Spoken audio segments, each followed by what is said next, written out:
Hey guys, Civilord here, back again with another action figure review. Today I'll be taking a look at the Mattel Creations exclusive Masters of the Universe Origins Laser Power He-Man, brought to us by the fine folks over at Mattel. I did say it was a Mattel Creations exclusive just a second ago, didn't I?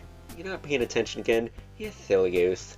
But yeah, a bit of a surprise drop because we had no idea we were getting the laser power variants of He-Man or Skeletor anytime soon, because at Toy Fair, the fine folks over at Mattel made it specifically clear that they were putting a lot of stuff on pause in favor for movie stuff, which is fine so long as it doesn't flop and all go to clearance or Ross and Ollie's. You know the jokes. You've heard the jokes. We're not gonna bring them up here.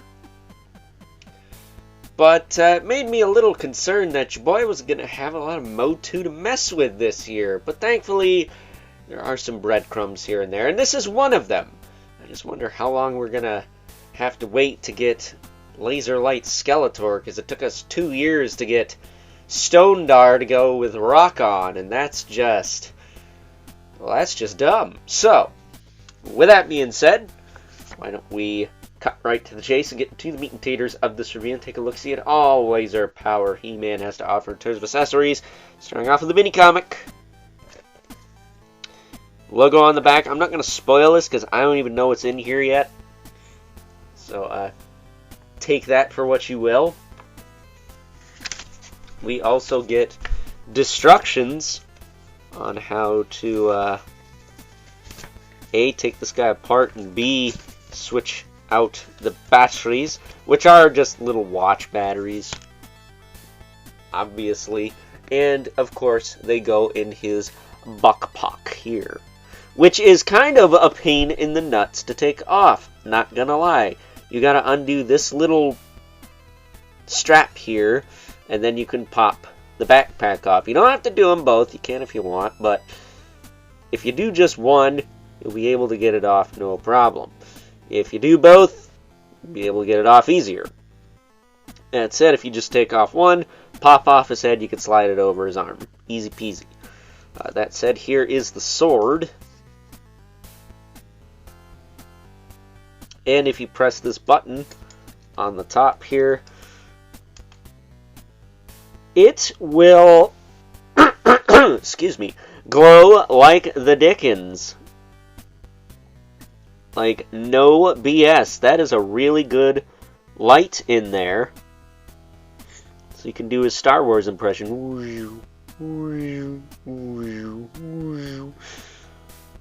And not for nothing, it does stay on for like a good minute or two. So that's nice. It's on long enough for all you toy photographers out there to get your pictures for your Instagrams and your Facebooks and, I don't know, your mom's refrigerator because you're a dork. Still live with her. That said, it does have a little spot to store on the side of the backpack here. But I will most likely be taking the batteries out of mine so they don't corrode and whatnot. And, you know, be mindful of this exposed wire. You don't want to kink it up and stuff. Because this is like a straight wire. Like, it is straight up a wire, like on your phone cables and whatnot. Chargers, I meant. But as far as the He-Man itself goes, it's your typical origin stuff. He's got the double ball peg in the head. Can rock all around. Can rotate side to side and tilt.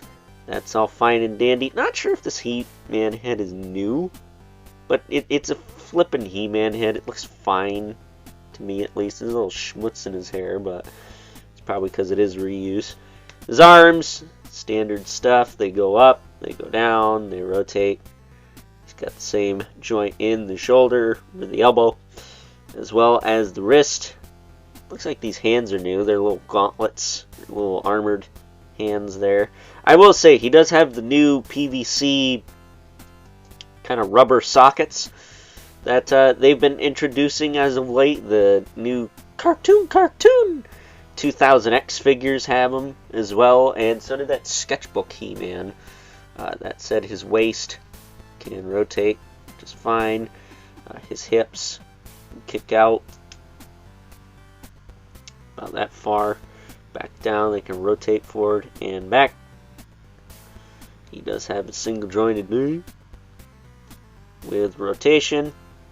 That's all fine and dandy. As well as a boot swivel with a hinge in the foot and a rocker joint. So, standard Origin stuff. Nothing too crazy, but nothing is hindered by his gimmick, which is nice. Not sure if I could say the same about the Classics one. I don't have that particular figure. I would like to someday, because I do have a lot of the He-Man and Skeletor variants from Classics, but at any rate,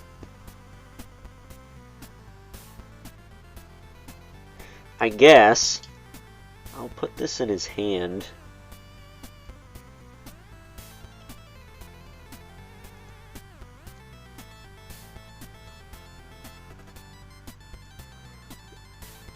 Isn't going very well, mind you, but I'm actually going to hit the lights so you can see what that looks like with the lights off. Let me turn it this way a little bit so you can actually see it. Let me hit the lights quick.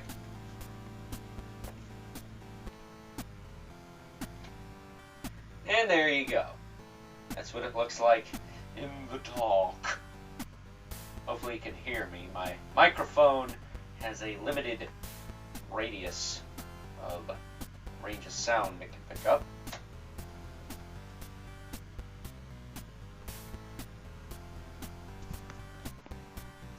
But that, ladies and germs, is Laser Power He-Man in a nutshell. So why don't we bring in our two regulars. The Mythic Legion's Brother Mandiboleth.